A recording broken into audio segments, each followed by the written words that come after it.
इस चैप्टर की theorem number 5, शायद स्किप हो गई थी। थ्योरम नंबर 5, थ्योरम नंबर 5, इसका स्टेटमेंट है बच्चा, इसका स्टेटमेंट है कि अगर सेंटर से कॉर्ड पर कोई लाइन ड्रॉ की जाती है जो कि परपेंडिकुलर है, वो कॉर्ड को बाइसेक्ट करती है। स्टेटमेंट ये है कि एक सर्कल पर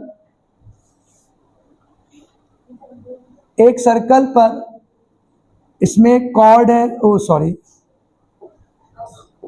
इसमें एक कॉर्ड है और इस कॉर्ड पे सेंटर से एक परपेंडिकुलर ड्रॉ किया गया है ओ, और इसको सी ले लेना, इसको ए और बी ले लेंगे। ये लाइन ड्रॉ की गई है, ये इसके साथ परपेंडिकुलर बना रही है, 90 बना रही है। हमको ये प्रूफ करना है कि OC जो है वो AB को बाइसेक्ट करती है। It means AC is equal to BC, OA और OB को ज्वाइन करवा लो। तो बेटा स्टेटमेंट आप बुक से देख लेना, मैं सीधे इसमें गिवन लिखता हूं। गिवन आपका क्या है, मैं एक बार स्टेटमेंट और बोले दे रहा हूं। एक सर्कल है, एक सर्कल के अंदर एक कॉर्ड है, सेंटर से कॉर्ड पर एक लाइन ड्रॉ की जाती है which is perpendicular to the chord, जो कॉर्ड पे परपेंडिकुलर है। आपको प्रूफ करना है कि ये जो OC लाइन ड्रॉ की गई है वो क्या है, वो बाइसेक्ट कर रही है, यानी AB को बाइसेक्ट कर रही है। चलिए गिवन लिखिए, O is the center of circle,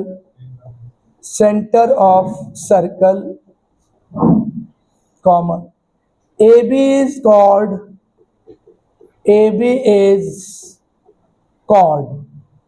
and OC is perpendicular to AB। इतनी डिटेल हमको गिवन है। O is the center of circle, OC is perpendicular to AB। इसके बाद आप टू प्रूफ में लिखिएगा। टू प्रूफ में बेटा लिखिएगा AC is equal to BC, मतलब OC लाइन AB को बाइसेक्ट कर रही है, means AC is equal to BC। AC और BC आपस में इक्वल है, ये हमें प्रूफ करना है। फिर सुन लीजिए, OC AB के साथ 90 बना रही है, OC is perpendicular to AB। अब आप आइए प्रूफ में। तो जब बेटा हम प्रूफ करेंगे तो सबसे पहले मैं बता दूं, मैं इसमें कॉन्ग्रुएंसी का यूज करूंगा। हम इसमें कॉन्ग्रुएंसी यूज करेंगे किन दो ट्राइंगल्स में, AOC ट्राइंगल में और BOC ट्राइंगल में, AOC ट्राइंगल में और BOC ट्राइंगल में। तो एक बार मैं समझा दूं फिर मैं लिखता हूं। देखो बेटा, AOC ट्राइंगल को देखो और BOC ट्राइंगल को देखो। OA और OB इक्वल होंगे, क्यों इक्वल होंगे, क्योंकि ये रेडियाई है। OA और OB इक्वल होंगे क्यों, क्योंकि रेडियाई है। बेटा OC कॉमन होगा, इस वाले ट्राइंगल में भी, इस वाले ट्राइंगल में भी। और angle ACO this one and BCO this one, ये दोनों आपस में इक्वल होंगे, क्यों, क्योंकि ये 90 बना रहे हैं। OC लाइन जो वो AB पर परपेंडिकुलर है। तो पहले प्रूफ में लिखेंगे इन ट्राइंगल, कौन से दो ट्राइंगल लेंगे, AOC एंड ट्राइंगल BOC, ये दो ट्राइंगल हमने लिए। लिखेंगे OA is equal to OB, reason क्या रहेगा, रेडियाई ऑफ सर्कल, ये सर्कल की रेडियाई है। इसके बाद बेटा OC is equal to OC, OC is equal to AOC, इसको कहेंगे हम कॉमन लाइन, ये कॉमन है दोनों ट्राइंगल में, कॉमन लाइन। अब आएगा angle ACO is equal to angle BCO, इसको हम ईच 90 कहेंगे, ईच 90। दैट्स ऑल, ये आपका पूरा सेगमेंट बना है। OA is equal to OB, OC is equal to OC और ACO। अब आप देखिए इसमें कौन सा रूल ऑफ कॉन्ग्रुएंसी लगेगा। बेटा एक एंगल 90 का है, 90 के सामने वाला हाइपोटेनियस बराबर है, 90 है, हाइपोटेनियस है और एक साइड इक्वल है RHS। तो by RHS rule, right hypotenuse side rule, triangle AOC congruent to triangle BOC। जब ये दोनों कॉन्ग्रुएंट हो जाएं तो बाई CPCT। अब बेटा ये CPCT क्या होता है? Corresponding parts of congruent triangle. By CPCT से आप लिख सकते हैं AC is equal to BC। ये आपका प्रूव्ड हो गया, AC is equal to BC by CPCT। Note it down. Next question है। अब बेटा इसके बाद हम लोग आते हैं, कल हमने आपको सेम आर्क एंगल तक समझा दिया था। अगला जो हमारा पॉइंट है वो है साइक्लिक क्वाड्रिलेटरल। साइक्लिक क्वाड्रिलेटरल, ध्यान से पढ़िएगा। ऐसा क्वाड्रिलेटरल जो सर्कल के अंदर हो, ऐसा क्वाड्रिलेटरल जो सर्कल के अंदर हो उसे हम साइक्लिक क्वाड्रिलेटरल बोलते हैं। उसमें कुछ इंपॉर्टेंट फीचर्स है, वो आप देखिए।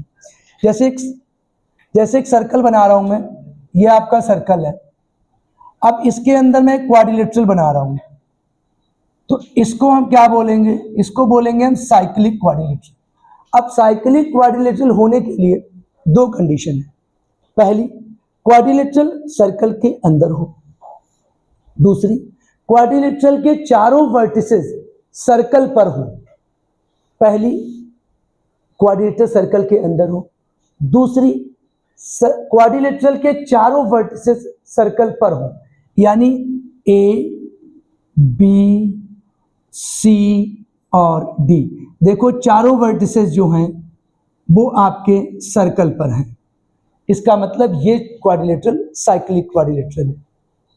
ठीक है, अब इसकी डेफिनेशन लिखो। साइक्लिक क्वाड्रिलेटरल, साइक्लिक क्वाड्रिलेटरल, एक second. Cyclic quadrilateral, a quadrilateral inside the circle whose all four vertices lies on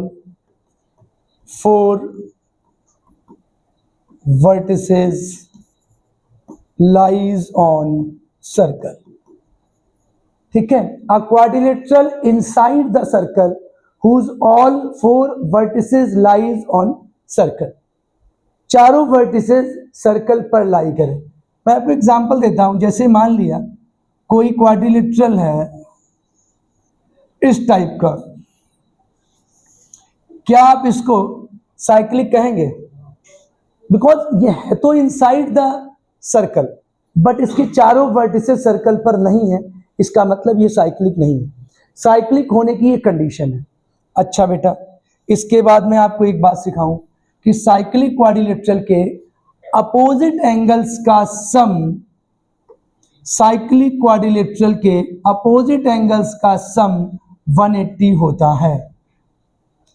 cyclic quadrilateral के अपोजिट एंगल्स का सम 180 होता है।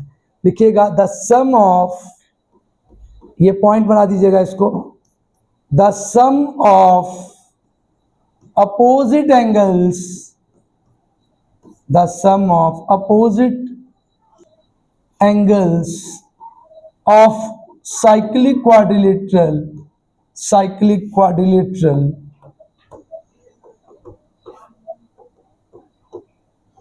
the sum of opposite angles of cyclic quadrilateral is 180 degree, is 180 degree।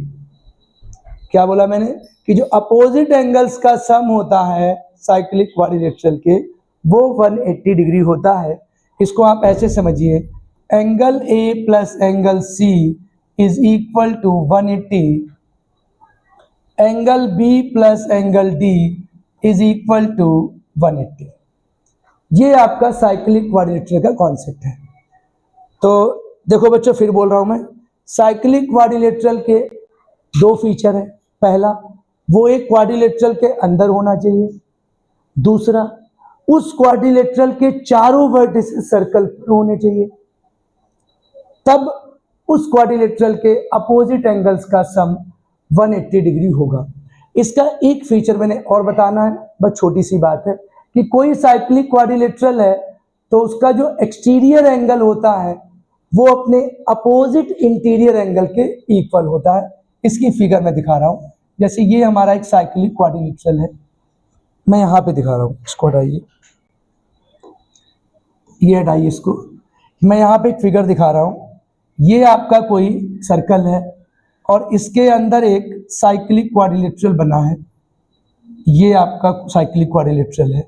इसकी किसी एक side को आप proceed कर दो तो ये जो एंगल बनेगा ये एक्सटीरियर एंगल होगा। This is exterior angle of cyclic quadrilateral. ये साइक्लिक क्वाड्रिलेटरल एक्सटीरियर एंगल है बच्चा। ये एंगल अपने अपोजिट इंटीरियर एंगल के इक्वल होता है, ये आप याद रखिएगा। मैं इसकी नेमिंग कर दे रहा हूं, ए बी सी और ये बेटा डी है। इसको मैं ई ले रहा हूं और कोई डेफिनेशन नहीं दे रहा हूं, सीधा आपको बताता हूं, आप ऐसे लिख लीजिएगा, angle C B E, this one C B E is equal to angle A D C, A D C, A D C. इसको मैं रिपीट कर रहा हूं एक बार कि जो साइक्लिक क्वाड्रिलेटरल है उसका जो एक्सटीरियर एंगल होता है वो अपने अपोजिट इंटीरियर एंगल के इक्वल होता है। ये दो फीचर हमने आपको साइक्लिक क्वाड्रिलेटरल के बताए हैं।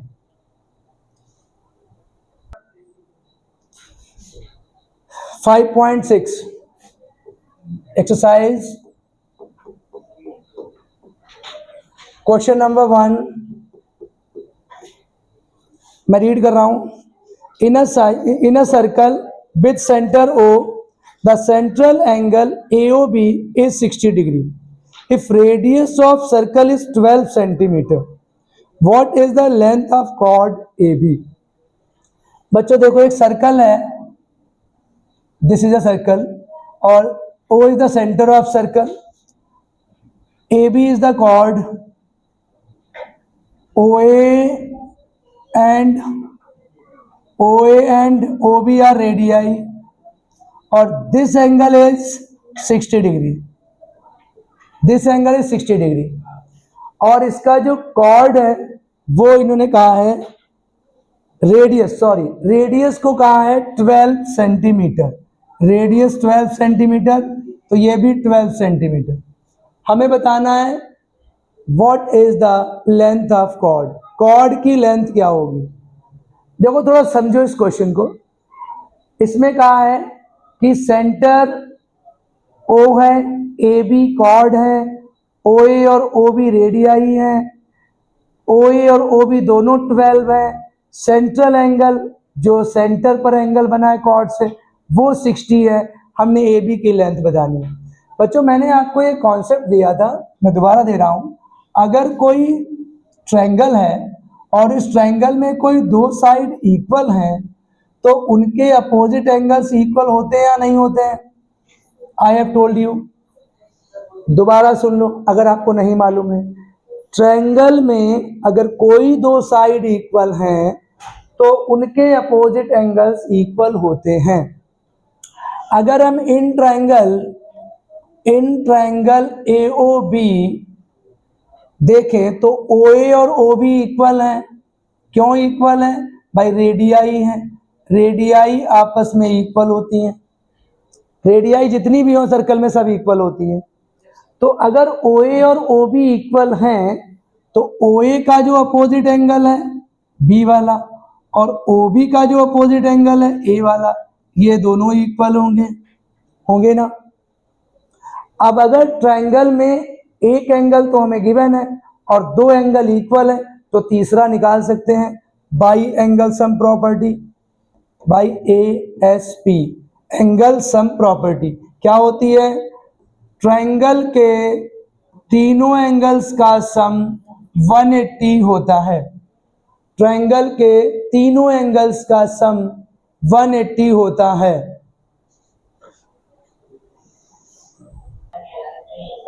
अब तीनों एंगल्स का सम 180 होता है। अब 60 को आप उधर शिफ्ट कर दो और x 2x हो जाएंगे, तो ये 180 माइनस 60 यानी 2x is equal to 120, x is equal to 120 upon 2, it will come 60, then x is equal to 60। बच्चों अगर x 60 आ गया तो अगर ये वाला 60 है, ये भी 60 है और ये भी 60 है, अब तीनों एंगल अगर 60 हो गए तो अब आप सोचो AOB कौन सा ट्रायंगल है? इक्विलैटरल ट्रायंगल है, और इक्विलैटरल ट्रायंगल की तीनों साइड्स इक्वल होती हैं। अब आप लिखिएगा hence AOB is an equilateral triangle. Equilateral triangle. अब अगर ये इक्विलैटरल ट्रायंगल हो गया तो इसका सीधा मतलब है अब इसकी तीनों साइड इक्वल होंगी। So you can easily put AB is equal to 12 centimetre. Chord क्या हो जाएगी? 12 सेंटीमीटर हो जाएगी। क्यों? क्योंकि रेडियस 12 है। OA, OB और AB तीनों इक्वल होंगी। देखिए इसमें क्वेश्चन नंबर 2 में क्या कह रहा है? Let A and B be 2 points on a circle with center O. Okay, are there point X and Y on the circle on the same side of AB such that AXB is different from A by B? Okay, फिर क्या कह रहे हैं? Are there points, तो पहले आप एक circle बनाओ, इनकी डायरेक्शन में एक सर्कल बनाता हूं मैं। ये रहा सर्कल और इसमें कॉर्ड हम AB लेते हैं, दिस इज AB, और इस कॉर्ड के एक तरफ 2 पॉइंट हैं, एक पॉइंट X है और एक पॉइंट Y है। आप समझिएगा, एक कॉर्ड सर्कल को 2 अनइक्वल पार्ट्स में डिवाइड करती है जिनको हम सेगमेंट्स कहते हैं। ध्यान रखिएगा, a chord divides a circle in 2 different parts, each part is known as segments. Larger part is known as major segment, smaller part is known as minor segment. तो किसी सेगमेंट में 2 पॉइंट हैं AX, X और Y। अब मैं इनको join करता हूं। अब एक एंगल हमारा बन रहा है AXB और एक एंगल हमारा बन रहा है AYB। ये पॉइंट थोड़ा इधर हो गया, कोई बात नहीं, ये पॉइंट थोड़ा इसको यहां से हटा के यहां पे कर रहा हूं। ये पॉइंट हमारा बन गया A by B। अब इन्होंने आपसे कहा है कि क्या angle AXB is different from A by B। Listen carefully, angle AXB and angle A by B, what would you से?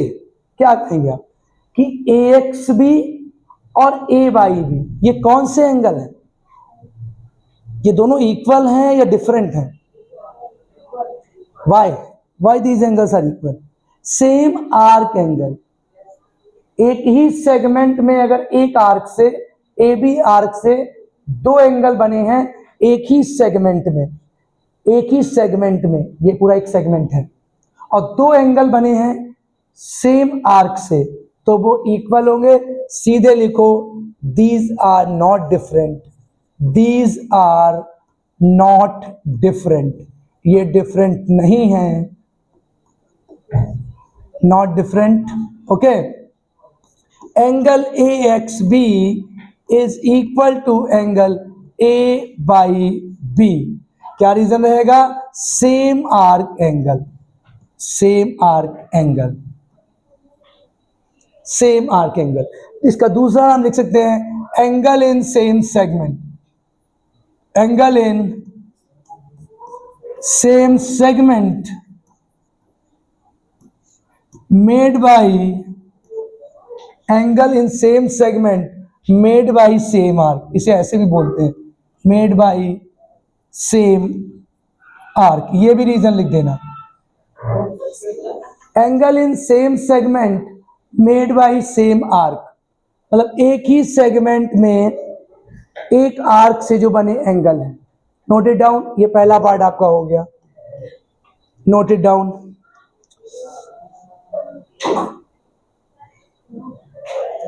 इसके दूसरे पार्ट में आप सिर्फ यस लिख देना और ऊपर वाली बात रिपीट कर देना, सीधे यस लिखना है आपने। क्या है?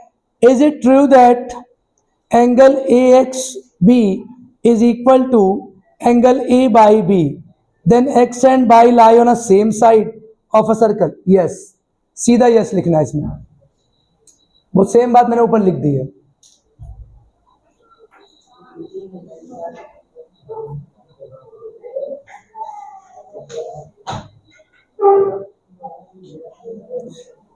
ठीक है, इसका तीसरा पॉइंट मैं डिस्क्राइब कर रहा हूं, पॉइंट 3 थोड़ा सा इसको समझिएगा।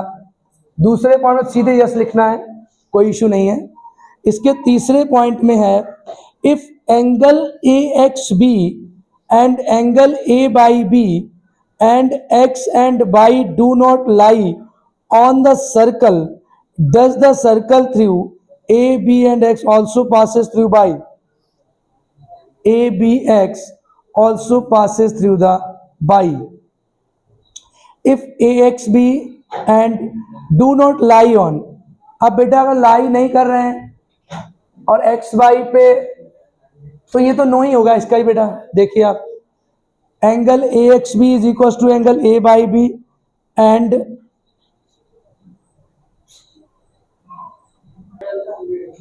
बेटा इसमें अगर कोई circle X comma Y A और बी और एक्स से पास करेगा तो बाई से ही पास करेगा। यस, इसमें यस लिखिए आप। क्वेश्चन नंबर 3 पे आइए, इसमें बेटा यस लिख देना 100%। ये इसमें यह है कि अगर कोई सर्कल ए और बी और एक्स से पास करेगा तो श्योरली वो बाई से ही पास करेगा, तभी ए एक्स बी और ए बाई भी बनेंगे, ए एक्स बी और ए बाई भी बनेंगे। अगर कोई सर्कल ए और बी से पास कर रहा है और एक्स से पास कर रहा है तो दैट केस में बाई से ही पास करेगा, अदरवाइज एंगल्स नहीं बनेंगे, क्योंकि ये भी कहा है ये दोनों इक्वल भी हैं। डन, तभी इक्वल हो सकते हैं जब वो सेम आर्क एंगल होंगे। एक रीजन मेन इसका ये है कि Y this condition will occur, क्योंकि आप कह सकती हो कि अगर angle A X B is equal to angle A Y B, इसका मतलब ये सेम आर्क एंगल हो गए, तो सेम आर्क एंगल हो गए इसका मतलब वो दोनों सर्कल पे लाई करेंगे।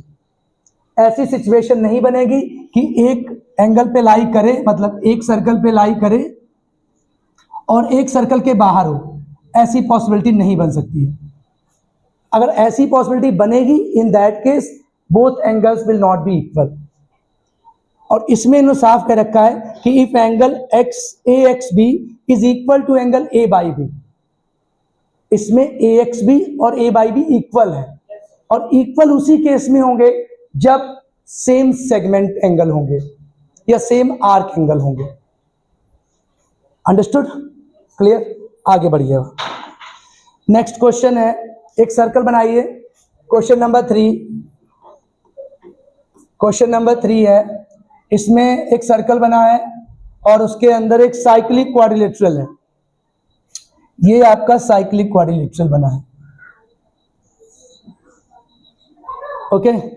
और इसकी नेमिंग कर दीजिए A B C D, A B C और डी, ये इसकी नेमिंग है।